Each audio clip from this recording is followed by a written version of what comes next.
Hey guys, it's Kevin again, and this is going to be my review for Teen Wolf Season 3, Episode 21, The Fox and the Wolf. I think this was the first episode in a while that I didn't love. I didn't love this episode. I thought it was still a good episode. It told a good story. It wasn't like a horrible episode, but it felt a little pointless to me. It felt like something we could do at any point in the season. It feels like right now it's not the right time to do this sort of episode. The one storyline went on way too long, and I wasn't exactly happy with that. But overall, I enjoyed the episode, but definitely not my favorite of the season, and not one of the strongest either. I thought this episode was just okay. It wasn't amazing. It was okay.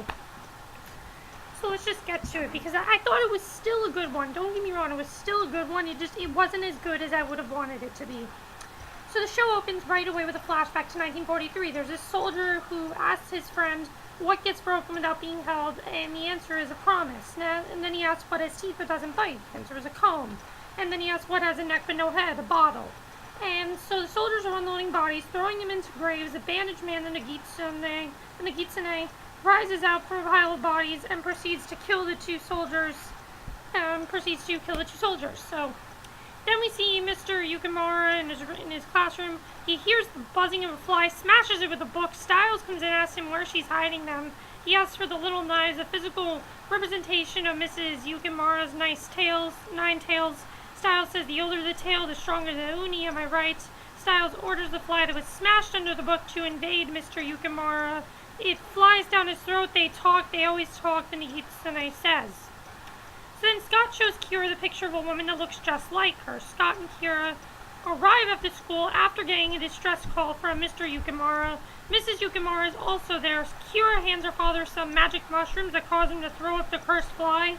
And next Kira orders Mrs. Yukimura to tell them everything. What is going on with the Nigutsune? Scott shows the picture containing the girl that looks like Kira to Kira's mother. Kira's mother reveals that she's actually 900 years old. Now, this was just a huge reveal that she's actually 900 years old. And so the rest of this plot is her telling her story, basically. We see her story. She's at an internment camp at Oak Creek. She says that the past is repeating itself, and Kira asks, where did the Nigutsune come from? And basically, we find out where the Nigutsune come from. And I thought this was a pretty good storyline. Problem was, it should not have been the whole episode. It should not have been the whole episode, in my opinion. I think Kira's a good character, but she can't really hold a whole episode. So then we enter a flashback. There's a small boy running through the camp. He enters a boarding room where Mrs. Yukimura, as her younger self, is currently living. She gets into an argument with an older woman about stealing and following the rules, and a baseball is thrown out the window, and soldiers come in to harass the residents. And meanwhile, in present day, you see Mrs. Yukimura and Kira try to put together this samurai sword, but Kira won't help until she knows her mother's full story. Honestly, guys, I'm going to say this too. This episode, I didn't care. I wasn't paying a lot of attention to it. It wasn't that interesting to me. I wasn't as into it. So at the station, we then see Sheriff Stilinski, who thinks the Nigutsune is using his dead wife's illness as a way to trick and weaken Styles' mind. He wants Chris and Derek to trap Styles, but not hurt him. So then back in 2943, young Yukimura is having a fling with a young medic. He tries to convince her to stop stealing from the convoys. And then we jump back to the present day, where Kira tells her mother to stop telling her about her Casablanca love story. And Scott interjects, saying, you're just stalling. When the sun sets, the uni will come for Styles. Scott wants Mrs. Yukimura to call up the uni, but she's hesitant. She wants Styles destroyed. He tells him that Styles is not Styles any longer. He's Nigutsune now. He's void. She says he's gone. Now this next scene, this was probably my favorite scene in the episode. I really enjoyed the way they did this scene.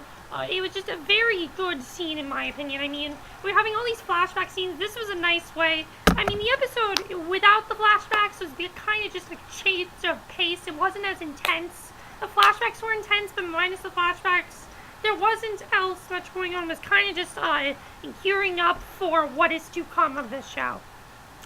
But basically, we see that they're in a we see Allison, Chris, Derek, and Sheriff Stilinski. By the way, no Lydia in this episode, which is a downfall because I've been loving her character this season, and the twins weren't in this either.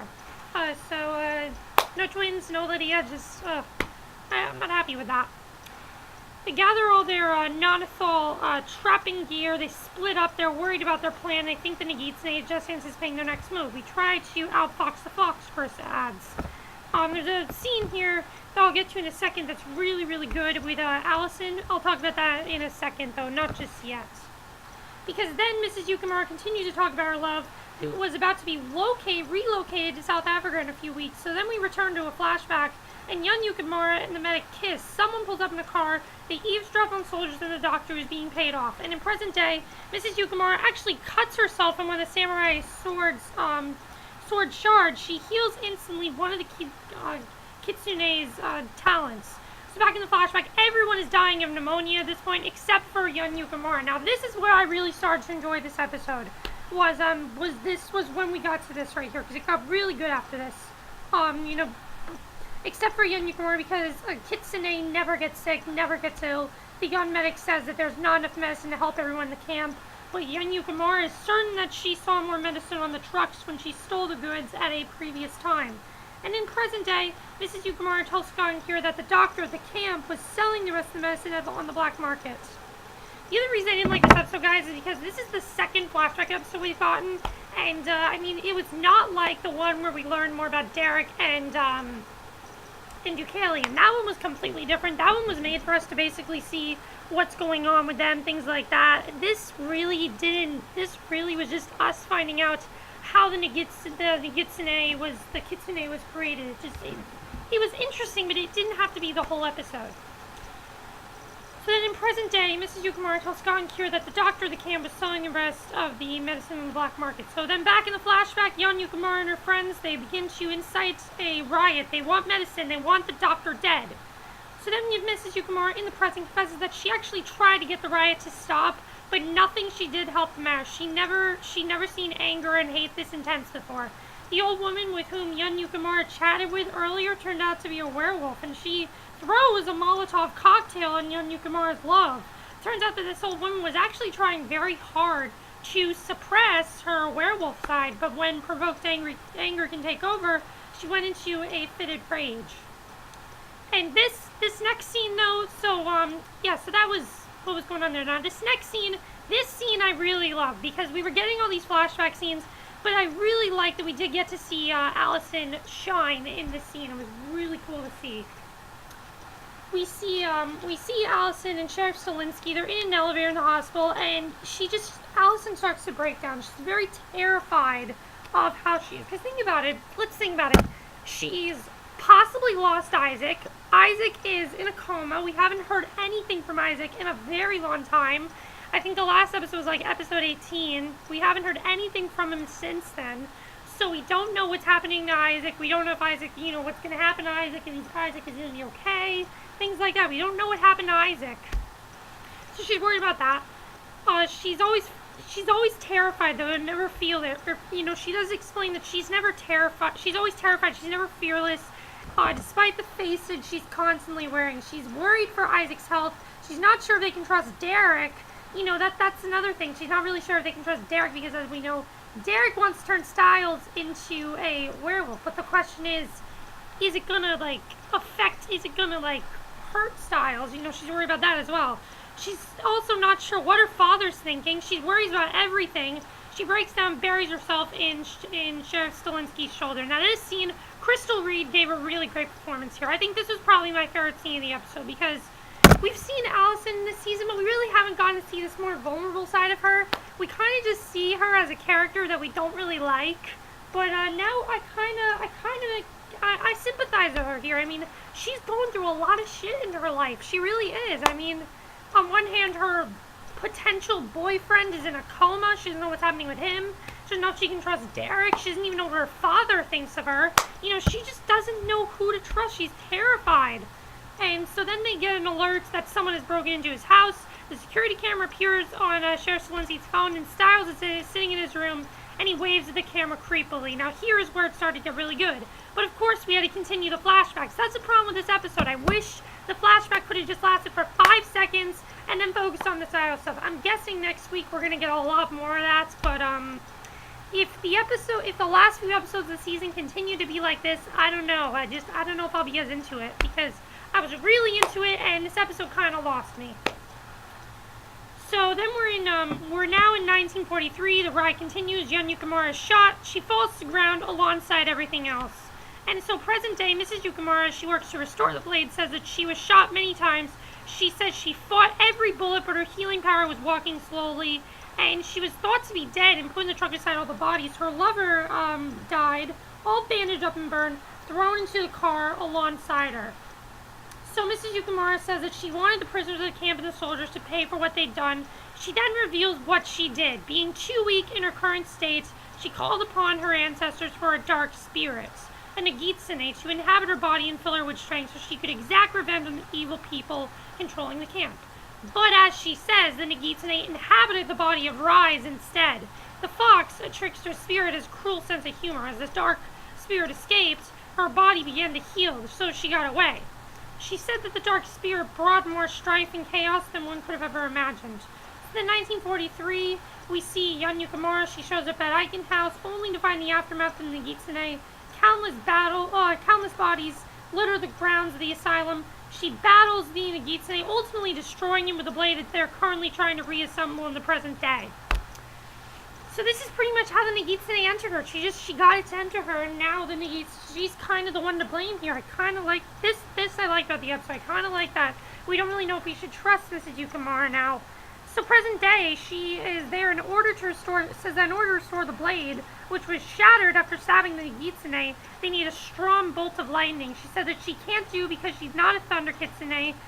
Here goes to work, manages to repair the blade with her blue lightning, and Mrs. Yukimura presents her daughter with the sword. Her power is now her daughter's power, so Kira's going to be a lot more powerful now. If she already wasn't as powerful as she is, she's going to be even more powerful now. It's going to be very interesting to see what happens there. And then as Kira and Scott leave the classroom, Mrs. Yukimura reveals that she buried the Nigutsune spirit in the form of a fly beneath the Nigutsune.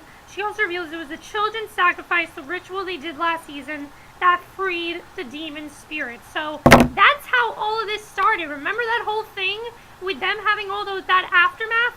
That was the Nigutsune taking over Styles. That's why he was losing his memories. That's why Styles kept falling asleep. That's why Styles kept dreaming. Because the Nigutsune was taking over him. And I did like that we did get some reveals about that. I really did enjoy that about this episode. However, was this the best episode of the season? No, because most of this episode was kind of boring, in my opinion. I didn't really like the flashbacks. I wasn't as into this episode. I could have done without the flashbacks. I could have.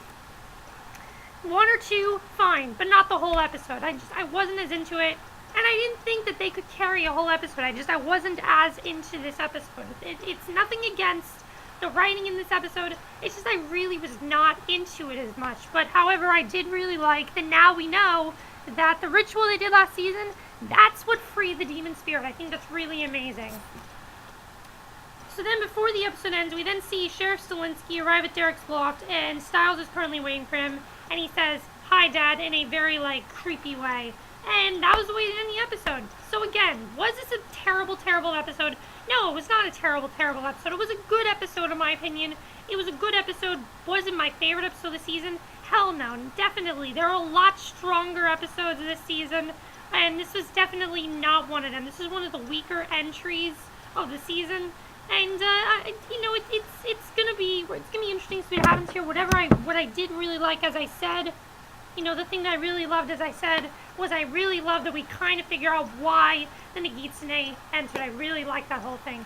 So now, can we trust Kira's mother? I'm not really sure if we can trust Mrs. Yukimura now, because she's the thing that created the Nigutsune, so I'm thinking that she's going to get killed off now because she created the Nigutsune, and obviously this isn't going to last, for the rest of the show. That'd be stupid. Did you like Allison's stuff in this episode? I really liked her stuff. In fact, I think Allison's stuff is probably my favorite part of the episode. You really got to sympathize with her a little bit more. She really got to victimize herself a little bit more, and I really liked that about Allison in this episode. That's it for my review, though. I hope you enjoyed it, and I will see you guys in my next video.